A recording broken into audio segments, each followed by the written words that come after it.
আজকে আমরা এমন একটা গল্প শুনব যা হয়তো অনেকেরই মনের কথা বলবে। এটা এমন এক জীবনের কাহিনী যেখানে বাইরে থেকে দেখতে গেলে হয়তো কোনো কিছুরই অভাব ছিল না, কিন্তু ভেতরে ছিল এক বিরাট শূন্যতা।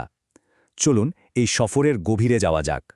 এই একটা লাইন ভাবুন তো একবার, এই কথাটার মধ্যেই কিন্তু লুকিয়ে আছে পুরো জীবনের একটা অদ্ভুত কষ্ট, একটা বিরোধাভাস, যেখানে বস্তুগত প্রাচুর্য আছে কিন্তু মনের ক্ষুধাটা মেটেনি কখনো। আমাদের গল্পের প্রথম পর্বের নাম পকেট ভরা হৃদয় খালি। এই অংশে আমরা দেখব কিভাবে গটের সব পাওয়া সত্ত্বেও ভেতরের শূন্যতাটা দিন দিন বেড়েই চলেছিল। মানে বাইরে থেকে দেখলে হয়তো সবকিছুই ছিল, কিন্তু ভেতরে ভেতরে একটা বিরাট একাকিত্ব কাজ করত। এই স্লাইডটা দেখুন, কি অদ্ভুত একটা বৈপরীত্য, তাই না?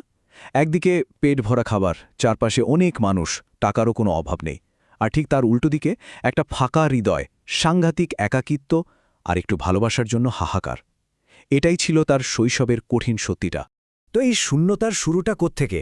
এর শিকড়টা খুঁজতে গেলে আমরা দেখব কিছু হারিয়ে যাওয়া ছায়া, আর সবচেয়ে বড় ছায়াটা ছিল বাবার। ছোটবেলার কত সাধারণ কিন্তু অমূল্য কিছু মুহূর্ত থাকে, তাই না? যেমন ধরুন, বাবার কাঁধে চড়ে দুনিয়া দেখা। এই ছোট্ট অথচ সুন্দর অভিজ্ঞতাটাই তার জীবনে আসেনি। কিংবা রাস্তায় চলার সময় বাবার হাতটা শক্ত করে ধরার মতো একটা নির্ভরতার অনুভূতি। এই স্মৃতিগুলো তার জীবনে কখনো তৈরিই হয়নি, আর তাই হারানোর কষ্টটা আরও বেশি করে বাজে। আর সবচেয়ে কষ্টের জায়গাটা কি জানেন? ভালোবাসাটা তার কাছে কোনোদিনও বাস্তব অভিজ্ঞতা ছিল না, ছিল শুধু একটা শোনা কথা, একটা গুজব মাত্র। বাবার স্মৃতিটা এখানেই যেন ধূসর হয়ে যায়। আর এই একাকিত্বটা শুধু বাবাকে ঘিরেই ছিল না।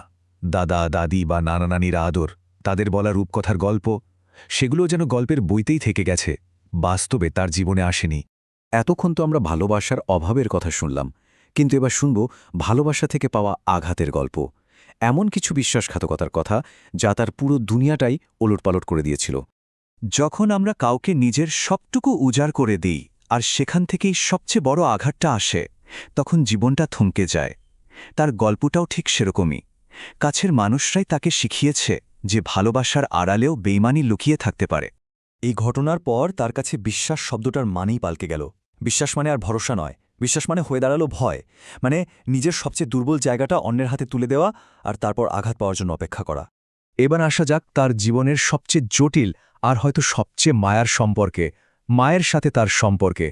এই একটা সম্পর্ক যা তাকে একই সাথে স্বর্গের সুখ আর গভীর কষ্ট দিয়েছে। এই টাইমলাইনটা দেখুন, জীবনের কি অদ্ভুত ওঠাপড়া। ছোটবেলায় মায়ের আদর থেকে দূরে, তারপর দীর্ঘ ৬ বছর পর আবার দেখা হলো। মাঝখানে ২ বছর তার জীবনে যেন এক টুকরো জান্নাত নেমে এসেছিল। কিন্তু সুখ হয়তো তার জন্য বেশিদিন স্থায়ী হয় না। এরপর আবার সেই দূরত্ব। আর এত কিছুর পরেও আজও তার মনের ভেতরে সবচেয়ে বড় চাওয়াটা কি জানেন? খুব সাধারণ একটা চাওয়া, মায়ের বুকে মাথা রেখে শুধু একবার বলা, মা, আমি খুব ক্লান্ত। এই সহজ স্বীকারোক্তিটুকু করার জন্যই তার মনটা ছটফট করে। কিন্তু চাইলেই তো আর সব হয় না। তার নিজেরই কিছু ভুলের কারণে তৈরি হওয়া একটা দেয়াল তাকে মায়ের কাছে যেতে দেয় না।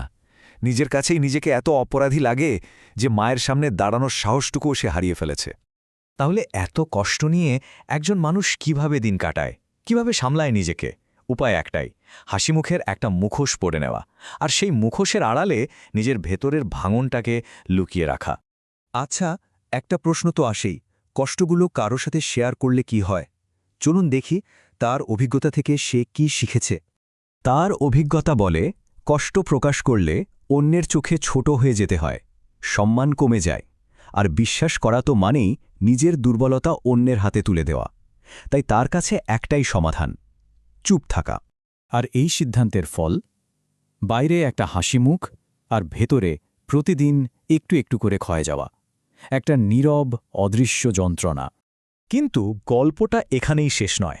এটা শুধু ভেঙে যাওয়ার গল্প না, এটা ভাঙনের পরেও টিকে থাকার, সহনশীলতার আর ভবিষ্যতের দিকে তাকিয়ে থাকার একটা গল্প।